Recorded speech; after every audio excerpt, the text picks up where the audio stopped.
राधे राधे, नमस्ते फ्रेंड्स। कैसे हैं आप सब? आई होप आप सभी स्वस्थ हैं, मस्त हैं। तो आप सभी को सबसे पहले करवा चौथ की खूब सारी बधाइयाँ। और फ्रेंड्स, आज मैं आप सबके साथ शेयर कर रही हूँ पूरा दिन मैंने करवा चौथ वाले दिन क्या क्या काम करा है। अपना एक डेली रूटीन भी शेयर करूँगी और करवा चौथ पे हमने कहाँ पर बैठ के कहानी सुनी है। आज मैं अचानक से मम्मी के घर गई और मेरे घर पे कौन आया, यही सब सारी बातें आप लोगों के साथ शेयर करूँगी। आज मैं ऐसे ज़्यादा खाना पीना ये का काम नहीं दिखाऊँगी, ना डेली रूटीन के काम दिखाऊँगी, क्योंकि आज जो हमारा त्योहार है इसे मैं फुल एन्जॉय करती हूँ। देखिए, काम तो सारी ज़िंदगी चलते हैं, पर साल भर के कुछ त्योहार होते हैं जिन पे मैं ऐसे बिल्कुल हेडेक वाले काम नहीं लेती हूँ, ज़्यादा डीपली काम नहीं करती हूँ, बस नॉर्मल से फॉर्मल वाले काम करती हूँ जिनकी बेसिक ज़रूरत होती है। तो जैसे बिना साफ़ सफाई के तो घर में काम होता ही नहीं है पूजा पाठ का। तो अपने सबसे पहले जो काम कर रही हूँ, मैं चौकी लगा रही हूँ जहाँ पे हम करवा चौथ माता की अपनी कहानी कहेंगे। और अभी तक का जो प्लान था फ्रेंड्स, ये था कि सभी मेरे यहाँ पर आकर कहानी कहेंगे, पर फिर लास्ट में ऐसे चेंज हो गया हमारा प्लान कि हम कहीं और जाके कहानी कहेंगे। रीज़न क्या है कि हमारे पड़ोस में एक दीदी हैं, उन्होंने बोला हमारे यहाँ पे आके कह लो। तो हमने भी सोचा चलिए कोई बात नहीं, आज उनके यहाँ पे कहानी कह लेते हैं। हमें कहानी सुननी थी और उनकी भी कुछ ऐसे बात थी कि वो नहीं आ सकती थी। तो हम भी खुश हो गए, चलो आज तैयार होके सबको दिखाएंगे हमने नई नई साड़ी पहनी है। एक्चुअली होता है ना हम लोगों के साथ ऐसे ही कि करवा चौथ वाले दिन हमने क्या पहना है, हम अपनी फ्रेंड्स से मिलते हैं। एक्चुअली डेली तो हम अपने घर के काम में ही लगे रहते हैं, वही कपड़े पहनते हैं, पर कुछ खास दिन होते हैं तो इतना मन करता है कि सबसे बातें भी करें। और दिन आज के दिन छोटा पड़ जाता है, वही 24 घंटे डेली होते हैं, लेकिन पता नहीं आज ऐसा क्यों लगता है कि दिन भागो जा रहा है। तो फ्रेंड्स, चौकी लगाने के बाद फिर मैं तैयार होने के लिए आ गई हूँ। और तैयार होने के बाद देखिए मैं बिंदी लगा रही हूँ। और बिंदी में मैं बहुत ज़्यादा चुनाव नहीं करती हूँ, मैं ज़्यादातर बिल्कुल सिंपल बिंदी लगाना ही पसंद करती हूँ। और ये जो साड़ी आप देख रहे हैं, ये साड़ी मेरे दोनों बच्चों की पसंद की है। जब मैं इस साड़ी को ख़रीदने के लिए गई थी तो मैं अपने दोनों बच्चों के साथ गई थी। और इस साड़ी को कार्तिक ने एक ही हाथ में एक ही बार में देखा था और उसने कह दिया मम्मी बस यही साड़ी लेनी है। और मैंने उसकी पसंद को हाँ कर लिया। और वास्तव में जब तक ये साड़ी मैंने नहीं पहनी थी, मुझे ऐसा लग रहा था कि हाँ, इस बार मेरी साड़ी अच्छी नहीं है। पर पहनने के बाद वास्तव में कहूँ, मुझे ये साड़ी दिल से पसंद आई है। और फ्रेंड्स, मैं निकाल रही हूँ अभी बायना। बायने के लिए मैं सूट सलवार उसी दिन लेकर आई थी, मैंने आपके साथ शेयर की थी ये बात। और बायने के साथ जो सूट सलवार होते हैं हमारे यहाँ पे दोपहर 12 बजे के बाद ही कहानी कहना शुरू कर देते हैं, 2 बज जाएंगे, 12 बजे से तैयारी शुरू कर देते हैं। तो बायने के जो कपड़े होते हैं, तो वो मैंने अम्मा के नाम के सूट सलवार लिए हैं। और इस बार दुपट्टा ना लगा के मैंने उन्हें टॉवल दिया है। देखिए, चाहे आप दुपट्टा लगा दीजिए, टॉवल लगा दीजिए, और कुछ पैसे रखे हैं, कहते हैं रूखा सूखा नहीं करते हैं। और इस तरीके से बायना मैंने लगा दिया है, तैयार कर दिया है, सूट सलवार निकाल दिए हैं। अभी खाना नहीं बना है, खाना शाम को सूरज ढलने से पहले मैं निकाल दूंगी। और अभी तो सिर्फ तैयारी कर रही हूँ। तो जो करवे होते हैं मैं सुबह को ऐसे 12-1 बजे करवे भर देती हूँ। और फिर ये लाल चूड़ियाँ मैंने करवा चौथ माता के चरणों में लगा के अपने हाथों में पहनी हैं। इस तरीके से मैं हर साल करती हूँ। और फिर अपनी थोड़ा सा श्रृंगार रह गया था, वो श्रृंगार पूरा करा है। और मैं हमारे पड़ोस में हम सब ने जिसने प्लान किया था कि सभी इकट्ठा होएंगे और हम सब एक दूसरे के यहाँ पे पहुँचने लगे, बातें करने लगे, हंसी मजाक होने लगा। सब एक दूसरे की तारीफ़ कर रहे थे। और वास्तव में सभी की साड़ियाँ, सभी का श्रृंगार, सभी का मेकअप बहुत अच्छा था। और फ्रेंड्स, जिस उम्र में मैं चल रही हूँ उस उम्र में तो हमें बस सही बता दूँ कि बिंदी, लिपस्टिक या साड़ी का ही शौक रह जाता है। हम पार्लर में ज़्यादा नहीं जा पाते हैं, क्योंकि अब हम उस उम्र के पड़ाव पे हैं जहाँ पे हम बच्चों की ज़िम्मेदारियों के बीच में घिर चुके हैं। हम एक-एक मैं यहाँ पे एक मिडिल क्लास फैमिली की पूरी बात बताऊँगी कि एक मिडिल क्लास फैमिली में 4 पैसे जोड़ने पड़ते हैं फ्रेंड्स। ऐसी बात नहीं है कि अपनी इच्छाओं को रोका जाता है, करा जाता है लेकिन इतना ज़्यादा नहीं करा जाता है। और फिर हम बैठ के सभी ने अपने-अपने लोटे के ऊपर सतिया काढ़ा है, टीका लगाया है ताकि इस जल को जब हम कहानी सुनेंगे, ये हम जल सूरज भगवान को देंगे और फिर चावल, दूब घास लेके हम सब ने कहानी कहनी शुरू कर दी। और कहानी कहते-कहते सबने एक-दूसरे की माँग में टीका भी लगाया। मतलब सिंदूर का टीका हुआ है या रोली का टीका, आप किसी भी चीज़ का लगा सकते हैं। एक-दूसरे से खूब दिल की बातें करी हैं।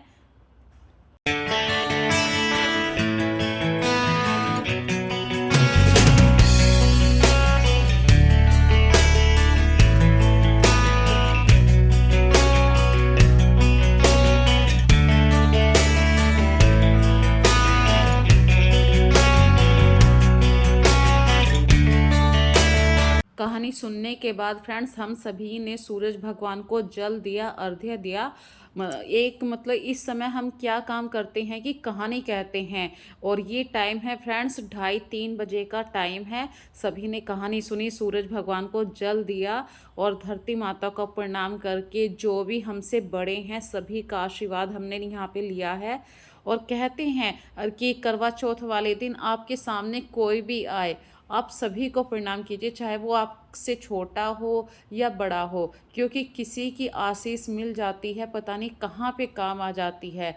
तो आज के दिन आप किसी का भी दिल ना दुखाएं और कोशिश कीजिए कि हर किसी से आशीर्वाद ही लें। और भगवान करे सभी के मतलब घर में जैसे आज हमने ये व्रत रखा है हर साल रखते रहें। और मेरा जो नेबर है ये काफ़ी मतलब अच्छा सपोर्ट वाला नेबर है, सब एक दूसरे का काफ़ी अच्छा सपोर्ट करते हैं, साथ देते हैं। और फिर हमने थोड़ा सा एक दूसरे के साथ फ़ोटो खींचे, फिर हम आगे अपने अपने घर की तरफ को चल पड़े ताकि भाई शाम का खाना भी निकालना है। भाई हर किसी के घर के ट्रेडिशन रीति रिवाज कुछ अलग होते हैं। तो मेरे यहाँ पे तो फ्रेंड्स ऐसे होता है शाम 5 बजे तक खाना बनाना होता है ताकि मैं बायना निकाल सकूं। और आते ही मैंने 1 कप चाय पी थी। हमारे यहाँ पे कहानी कहने के बाद मतलब चाय पी लेते हैं और चाय मतलब सिर्फ एक घूंट चाय पीते हैं ताकि मतलब मुंह झूठा कर लेते हैं। और खाना खाना होता है चाँद को देखने के बाद ही। और इस तरीके से फिर मैं तैयारी करने लग जाती हूँ खाना बनाने की, क्योंकि सूरज ढलने से पहले पहले मुझे बायना निकालना है। बच्चे भी हैं घर पे, उन्हें भी भूख लग रही है, हस्बैंड भी हैं, तो सबके लिए खाना भी प्रिपेयर करना है। तो एक तरीके से आप समझ सकते हैं कि ये मेरा एक डेली रूटीन ऐसे भी है। तो मैंने आज देखिए कुछ ज़्यादा नहीं बना रही हूँ, सिंपल सी शाही पनीर की सब्जी है, पनीर में और खीर है। खीर तो ज़रूर बनती है, देखिए खीर का एक प्रसाद होता है। और शाही पनीर मैंने अब से 2 दिन पहले भी बनाई थी और इतनी स्वाद सब्जी बनी थी फ्रेंड्स कि मुझे बिल्कुल भी 1 चम्मच भी सब्जी नहीं बची थी। तो मेरा मन उसी दिन लग गया था कि नहीं, मैं इस बार करवा चौथ वाले दिन आलू गोभी की सब्जी नहीं बनाऊंगी, शाही पनीर ही बनाऊंगी। और हमारे यहाँ पे एक और रिवाज है फ्रेंड्स, जब पहली करवा चौथ होती है आपने जिस चीज़ को खा के अपना व्रत खोला होता है उसी चीज़ को आप हर साल बना सकते हैं। तो पहली करवा चौथ पे हम हर चीज़ बनाते हैं, जैसे कि मतलब सब पकवान बनते हैं, कच्चा खाना, पक्का खाना, दाल चावल, कढ़ी चावल, मतलब पूरियाँ, हर चीज़ बनती हैं। तो फिर ऐसा होता है कि फ्यूचर में हम किसी भी चीज़ को खा के अपना व्रत खोल सकते हैं। तो शाही पनीर में मैं अभी दोबारा से तड़का लगा रही हूँ। रीज़न क्या है कि मुझे ये कढ़ाई में ही पूरियाँ उतारनी है और इसके अंदर कुछ फ्लेवर डालने के लिए ये देखिए आस्था मेरी मजाक ले रही थी कि आज तो मम्मी ने व्रत रखा है, पापा का रिचार्ज हो गया है, इस तरीके से आस्था मजाक कर रही है। और मैं कह रही हूँ बेटा ऐसे नहीं बोलते, पापा हैं वो आपके।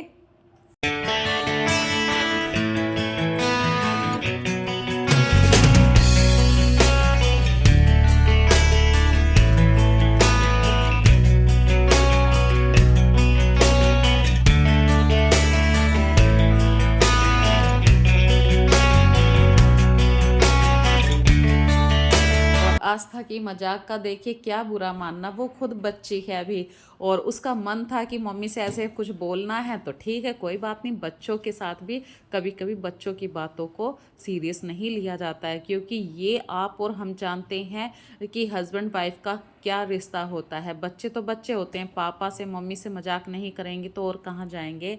तो फ्रेंड्स देखिए, बातों बातों में खीर बन चुकी है, सब्जी बन चुकी है, और खीर के अंदर मैंने जो किशमिश डाल रही हूँ ये कार्तिक की पसंद की हैं, क्योंकि कार्तिक जब भी खीर खाता है तो उसे किशमिश वाली खीर ही पसंद है, अदरवाइज़ वो नहीं खाता है।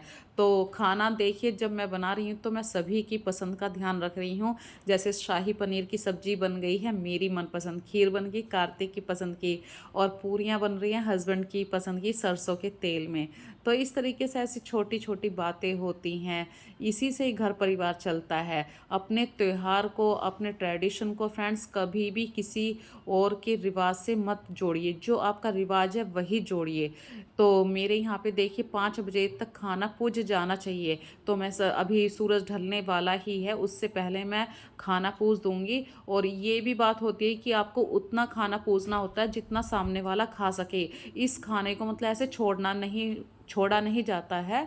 और थोड़ा सा मतलब खाना आपको गाय के नाम का भी निकालना होता है। तो इस खाने में से थोड़े से भोग के कण मैं इस करवे के अंदर डाल दूंगी। और ये जो खाना है आप किसी लड़की को दे सकते हैं, सासू माँ जैसे आपके साथ नहीं रहती हैं, भाई वो गांव में रहती हैं, तो आप अपने से बड़े को किसी को खिला सकते हैं। पर आज के दिन हम बाहर रहते हैं, तो भाई अब क्या करा जाए, तो आप किसी लड़की को खाना खिला सकते हैं, जैसे कि मैं भी खिला रही हूँ। पिछले साल तो मेरे ही ससुराल के सामने वाले घर में रहते थे, तो मैंने उन्हें खिलाया था।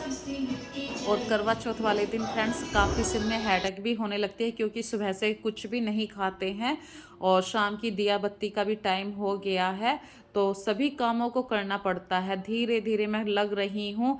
और मेरे हस्बैंड बोले कि चल रश्मि, तेरे को आज तेरी मम्मी के यहाँ पे लेके चलता हूँ। और मुझे इतनी खुशी हुई। एक्चुअली मैं आपको बताऊँ, मेरी मम्मी का घर पास ही में है, लेकिन मैं इस घर की जिम्मेदारियों के बीच में, घर के कामों के बीच में इतना घिर जाती हूँ कि मैं मम्मी के पास किसी तीज त्योहार पर भी नहीं जा पाती हूँ। मम्मी ही आती हैं या मेरा भाई ही आता है।